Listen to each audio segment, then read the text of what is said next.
ಎಷ್ಟಿದೆ, ಯಾವ್ದಾವ್ದು ಲಾಭದಾಯಕವಾಗಿದೆ ಅದನ್ನ ನಾವು ಮಾಡೋದಿಲ್ಲ. ನಾವು ಇಲ್ಲೇ ಮಾಡೋದು ಅಂತ. ಅದು ಐಸ್ ಕ್ರೀಮ್ ಅಲ್ಲ, ಬೇರೆ ಬೇರೆ ನಮ್ಮ ನಂದಿನಿ ಪ್ರಾಡಕ್ಟ್ಸ್ ಲಾಭದಾಯಕ ಆಗಿರುವಂತದ್ದು ಯಾವ್ದಾವ್ದು ಇದೆ. ಈಗಾಗಲೇ ಪ್ರಾಜೆಕ್ಟ್ ರಿಪೋರ್ಟ್ ರೆಡಿ ಆಗ್ತಾ ಇದೆ. ಆದಷ್ಟು ಬೇಗನೆ ಅದಾಗಿದ ತಕ್ಷಣ ನಮ್ಮ ಆಡಳಿತ ಮಂಡಳಿ ಮುಂದೆ ತಂದು ತೀರ್ಮಾನ ತಗೊಂಡು ಆ ಪ್ರಾಡಕ್ಟ್ ಅದನ್ನು ಕೂಡ ನಾವು ಶುರು ಮಾಡಬೇಕು ಅಂತ ಹೇಳಿ ಅನ್ಕೊಂಡಿದ್ದೀವಿ. ನಮ್ ಜಾಗ ಇದೆಯಲ್ಲ ಈಗ, ಇಲ್ಲಿ ಇದೆಲ್ಲ ಖಾಲಿ ಆಗ್ತದಲ್ಲ ಈಗ. ನಾವೆಲ್ಲ ಹೊಸ MK ಗೋಲ್ಡನ್ ಇದಾಯ್ತು ಅಂದ್ರೆ ಇಲ್ಲಿ ಬೇಕಾದಷ್ಟು ಫ್ರೀ ಇರ್ತದೆ, ಅಲ್ಲಿ ಮಾಡಬೇಕು ಅನ್ಕೊಂಡಿದ್ದೀವಿ. ರಾಜ್ಯದ ಕಾಂಗ್ರೆಸ್ ಸರ್ಕಾರದ ಮುಖ್ಯಮಂತ್ರಿಗಳು ಇಲ್ಲಿ ಕೋಲಾರ MK ಗೋಲ್ಡನ್ ಡೈರಿ ಮತ್ತು ಸೋಲಾರ್ ಪ್ಲಾಂಟ್ ಅನ್ನು ಉದ್ಘಾಟನೆ ಮಾಡ್ತಾರೆ. ಮುಖ್ಯಮಂತ್ರಿ ಸಿದ್ದರಾಮಯ್ಯ ಮಾಡಬಹುದು. ನಾನು ಹೆಂಗ ಹೇಳಿ, ನಮಗೆ ಹೈಕಮಾಂಡ್ ಇದೆ. ನಮ್ಮಲ್ಲಿ ಯಾರು ಕೂಡ MLAಗಳು ಮಾತಾಡಬಾರದು ಅಂತೇಳಿ ನಮ್ಮ ಹೈಕಮಾಂಡ್ ನಮ್ಗೆ ಆದೇಶ ಮಾಡಿದೆ. ನಾವು ಯಾವುದೇ ಕಾರಣಕ್ಕೂ ಮಾಡಲ್ಲ. ಮಾತಾಡಬಾರ್ದು. ಮಾತಾಡಿರೋರು ಕೂಡ ಅದೊಂದು ವಿಷಯ ಬಂದಾಗ, ನಮ್ಮ ಯತೇಂದ್ರ ಅವರು ಮಾತಾಡೋ ವಿಷಯ ಬಂದಾಗ ಸಿದ್ದರಾಮಯ್ಯವ್ರ ಪರವಾಗಿ ಮಾತಾಡೋಂಥವ್ರು ತುಂಬಾ ಜನ ಇದ್ದಾರೆ.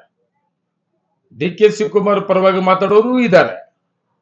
ಅದು ಯತೇಂದ್ರ ಅವರು ಮಾತಾಡಬಾರದು, ಆರಾಮಾಗಿರ್ಬೇಕು. ಮುಖ್ಯಮಂತ್ರಿ ಮಗ ಅವರು ಈ ತರ ಹೇಳಿಕೆ ಕೊಡೋದು ಬೇಕಾಗಿಲ್ಲ. ಸಿದ್ದರಾಮಯ್ಯವರು ಅಂದ್ರೆ ರಾಜ್ಯದ ನಾಯಕರು, ಅವಕಾಶ ಸಿಕ್ಕಿದ್ರೆ ರಾಷ್ಟ್ರೀಯ ನಾಯಕರಾಗುವಂತ ಸಂದರ್ಭ ಕೂಡ ಅವ್ರ ಅರ್ಹತೆ ಕೂಡ ಇದೆ. ಯಾರು ಸಿದ್ದರಾಮಯ್ಯ ಅಂತ. ಯತೇಂದ್ರ ಅವರು ಸರ್ಟಿಫಿಕೇಟ್ ಕೊಡ್ಬೇಕಾಗಿದ್ದಿಲ್ಲ ಅಂತ ನಾನು ಅನ್ಕೊಳ್ತೀನಿ. ತುಂಬಾ ಜನ ಇದ್ದೀವಿ. ಯಾರ ಪರ? ಸಿದ್ದರಾಮಯ್ಯ ಪರ. ನನಗನಿಸ್ತದೆ ಯತೇಂದ್ರ ಅವರು ಕೊಡಬಾರ್ದು ಅಂತ. ಯಾವುದೇ ಕಾರಣಕ್ಕೂ ಸಿದ್ದರಾಮಯ್ಯವ್ರ ಪರ, DK ಶಿವಕುಮಾರ್ ಅವ್ರ ಪರ ಅಂತಲ್ಲ. ಅವರಿಬ್ಬರು ಕೂಡ ನಮ್ಮ ಪಕ್ಷದ ನಾಯಕರುಗಳು. ಅವರಿಬ್ಬರು ಕೂಡ ಈ ಕರ್ನಾಟಕ ರಾಜ್ಯದಲ್ಲಿ ಕಾಂಗ್ರೆಸ್ ಸರ್ಕಾರ ಬರೋದಕ್ಕೆ ಅವರಿಬ್ಬರೇ. ಇನ್ನೂ ಎಲ್ಲ ನಾಯಕರು ಇದ್ದಾರೆ. ಮಲ್ಲಿಕಾರ್ಜುನ ಖರ್ಗೆ ಸಾಹೇಬರು ಇದ್ದಾರೆ, ಪರಮೇಶ್ವರ್ ಅವರು ಇದ್ದಾರೆ, ಇಲ್ಲ ಅಂತಿಲ್ಲ. ಆದರೆ ಒಂದು ಸಾರಿ ಗ್ಯಾಪ್ ಮಾಡ್ಕೊಳ್ರಿ. ಸಿದ್ದರಾಮಯ್ಯ ಮತ್ತೆ DK ಅವರ ಒಂದು ಹೋರಾಟ ಈ ರಾಜ್ಯದಲ್ಲಿ ಪಕ್ಷವನ್ನ ಕಟ್ಟೋದಕ್ಕೆ ನಾವೆಲ್ಲ ಗೆದ್ದಿದ್ವಿ ಅಂದ್ರೆ ಅವರಿಬ್ಬರು ನಾಯಕರು. ನಮ್ಗೆ ಮುಖ್ಯಮಂತ್ರಿಯಾಗಿ ಮುಂದುವರಿಯೋದು, ಮುಖ್ಯಮಂತ್ರಿ ಮಾಡೋದು ಅದೇನಿದ್ರು ಕೂಡ ನಮ್ಮ ಹೈಕಮಾಂಡ್ ನಾಳೆ ಏನ್ ತೀರ್ಮಾನ ತಗೊಂಡ್ರು ಕೂಡ ನಾವು ಯಾವ MLA ಕೂಡ ಮಾತಾಡಕ್ ಹೋಗುದಿಲ್ಲ.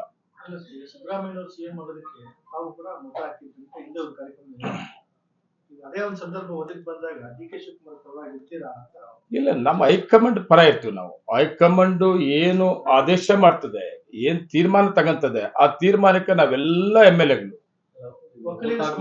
ಓಟ್ ಹಾಕುವಂತ ಸಂದರ್ಭ ನನ್ನ ಪ್ರಕಾರ ಬರಲ್ಲ. ಸಿದ್ದರಾಮಯ್ಯವರು ಅಷ್ಟು ಸರಿಸಲ್ಲ. ಅವರು ತುಂಬಾ ಬುದ್ಧಿಮಂತರಿದ್ದಾರೆ. ಅವರು ಕೂಡ ಹೈಕಮಾಂಡ್ ವಿರುದ್ಧವಾಗಿ, ಇಲ್ಲ DK ಶಿವಕುಮಾರ್ ವಿರುದ್ಧವಾಗಿ ಆ ಇಬ್ಬರೂ ನಾಯಕರುಗಳು ಹೈಕಮಾಂಡ್ ವಿರುದ್ಧವಾಗಿ ಹೋಗಲ್ಲ. ಹೈಕಮಾಂಡ್ ತೀರ್ಮಾನ ಬರ್ತದೆ ಆದಷ್ಟು ಬೇಗನೆ. ಏನು ಗೊಂದಲ ಇದೆ, ಕರ್ನಾಟಕ ರಾಜ್ಯದ ಜನತೆಗೆ ಇದೊಂದು ಚರ್ಚೆ ಮಾಡಕ್ಕೆ ಅವಕಾಶ ಸಿಕ್ಕಿದೆ. ಇದಕ್ಕೊಂದು ತೆರೆ ಆದಷ್ಟು ಬೇಗ ನಡೀತದೆ. ಬರ್ರಿ, ನೀವು ಬೆಳಗಾಂ ಬರ್ರಿ, ಮಿನಿಸ್ಟರ್ಗಳು ಕರೀತಾರೆ. ಒಂದು 20 ಜನ 30 ಜನ MLAಗಳು ಹೋಗ್ತೀವಿ. ನಾನು ಕೂಡ ಕರೆದಿದ್ದೆ. ನಾವು 9-10 ಜನ MLAಗಳು ಊಟ ಮಾಡಿದ್ವಿ. ಆಮೇಲೆ ಉಪಮುಖ್ಯಮಂತ್ರಿ DK ಶಿವಕುಮಾರ್ ಅವ್ರದ್ದಲ್ಲ, ಅದು ಡಿನ್ನರ್ ಪಾರ್ಟಿ. ಯಾರು ಎಕ್ಸ್ ಪ್ರೆಸಿಡೆಂಟ್ ಅಂತ, ಅಲ್ಲಿ ಏನು ಡಿಸ್ಟ್ರಿಕ್ಟ್ ಕಾಂಗ್ರೆಸ್ ಪ್ರೆಸಿಡೆಂಟ್ ಇದ್ದಂತೆ ಯಾರೋ ಹಳಬರು, ಅವರು ನಮ್ಮನ್ನೆಲ್ಲ ಕರೆದಿದ್ದು. DK ಶಿವಕುಮಾರ್ನು ಕಡೆ ನಾನು ಹೋಗಿದ್ದೆ. ನಾವು ಸುಮಾರು ಜನ ಹೋಗಿದ್ದೀವಿ ನಾವು. ಪಾಪ DK ಶಿವಕುಮಾರ್ ಡಿನ್ನರ್ ಪಾರ್ಟಿ ಅಲ್ಲ, ಯಾವುದೇ ವಿಷಯ DK ಶಿವಕುಮಾರ್ ಅವರು ಬಂದಿದ್ರು ಡಿನ್ನರ್ ಪಾರ್ಟಿಗೆ.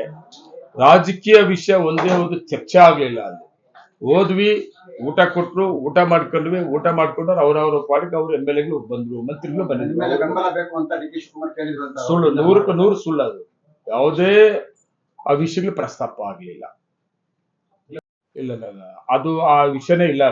ಅಲ್ಲಿ ಎಲ್ಲಾ ರೀತಿಯಲ್ಲಿ ಎಲ್ಲಾರು ಕೂಡ ಇದ್ರು. MLA ಸುಮಾರು ಜನ ಇದ್ರು. ಇವ್ರ ಪರ ಅವ್ರ ಪರ ಅನ್ನೋದು ಯಾವ MLAಗಳು ಅಲ್ಲಿ ಚರ್ಚೆನೇ ಆಗಿಲ್ಲ.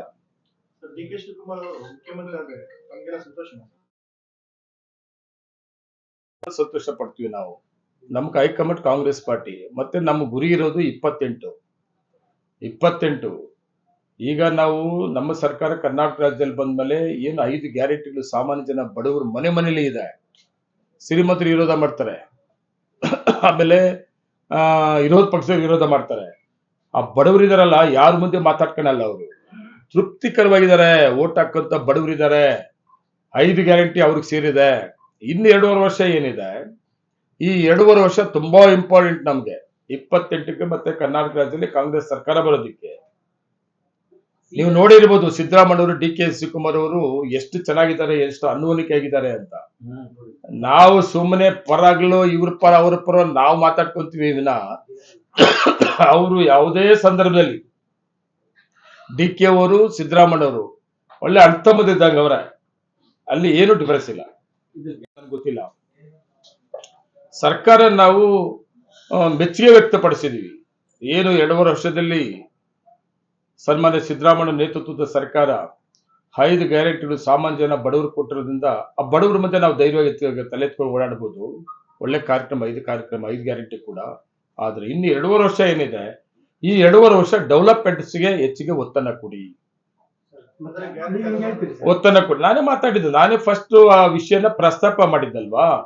ನಾನು ಮಾತಾಡಿದ ಮೇಲೆ ಸುಮಾರು ಜನ ಶಾಸಕರುಗಳು ಕೂಡ ಅದನ್ನ ಪ್ರಸ್ತಾಪ ಮಾಡಿದ್ವಿ. 5 ಗ್ಯಾರಂಟಿಗಳ ಬಗ್ಗೆ ನಾವ್ಯಾರು ಟೀಕೆ ಮಾಡಲ್ಲ. 5 ಗ್ಯಾರಂಟಿಗಳಿಂದ ಕಾಂಗ್ರೆಸ್ ಪಾರ್ಟಿಗೆ ಅನುಕೂಲ ಆಗಿದೆ. ನಮಗೂ ಕೂಡ ಧೈರ್ಯವಾಗಿ ಸಾಮಾನ್ಯ ಜನ ಬಡವರ ಮೇಲೆ ಮಾತಾಡ್ಬೋದು. ಅದು ಇನ್ನೂ 2.5 ವರ್ಷ ಇದೆಲ್ಲ, 2.5 ವರ್ಷ ಡೆವಲಪ್ಮೆಂಟ್ಸ್ಗೆ, ರೋಡ್ಗಳು ಮಾಡೋದು, ಡೆವಲಪ್ಮೆಂಟ್ಸ್ಗೆ ಅವಕಾಶ ಮಾಡಿಕೊಡಿ ಅಂತೇಳಿ ನಾನು CLPಯಲ್ಲಿ ಮಾತಾಡಿದ್ ನಿಜ. ನನ್ನ ನೋಡಿಕೊಂಡು ಸುಮಾರು ಜನ ಶಾಸಕರು ನಿಜ ಅಂತ ಕೂಡ ಅದನ್ನೇ ಡಿಪೆಂಡ್ ಮಾಡ್ತಾರೆ. ಗ್ಯಾರಂಟಿ ನ್ಯೂಸ್, ಸುದ್ದಿ ಖಚಿತ, ನ್ಯಾಯ ನಿಶ್ಚಿತ.